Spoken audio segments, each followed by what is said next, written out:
Sa gitna ng hagupit ng hanging habagat, muling pinatunayan ng mga mamamayan ng Barangay Barandal ang diwa ng bayanihan at malasakit.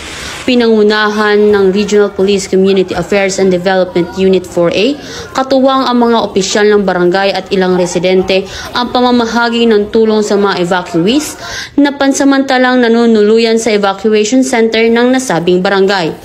Hindi lamang mga relief goods ang naipamahagi sa mga apektado ng bagyo, kundi pati na rin ang mainit na pagkain na inihanda ng Manaig Family, isang pamilya sa barangay na voluntaryong nagluto para sa mga evacuees. Sa kabila ng sariling pagsubok, naglaan sila ng oras at pagod upang magluto ng masarap at sapat na pagkain para sa mga nangangailangan. Kabilang sa mga dumalo at tumulong ay ang mga tauhan ng RPCADU 4A na hindi lamang nagbigay ng tulong kundi nakipag-ugnayan din sa mga evacuees, nakipag-usap, nangumusta at taus-pusang pinakinggan ang kanilang mga hinaing.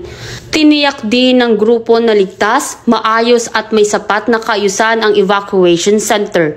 Ang kanilang presensya ay nagsilbing simbolo ng seguridad at pag-asa para sa mga apektadong residente. Magandang umaga po sa inyong lahat. On behalf of Barangay Barandal po, nagpapasalamat po kami sa mga tumulong ngayong araw, especially po sa RPCADU 4A, headed po ni Police Colonel Mildred Patam, at sa mga tumulong po ngayon na nagbibigay ng pagkain, especially po sa Manaig Family, sa mga nagpakain po kanina umaga kay Consejero Sherwin O, and kay Ma'am Eunice na nagpakain din po from Laguna Buena Vista. Maraming salamat.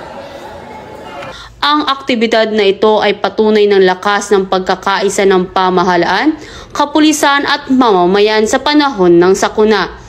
Sa gitna ng unos, nananatiling buhay ang pag-asa at pagkakapit-bisig ng bawat Pilipino.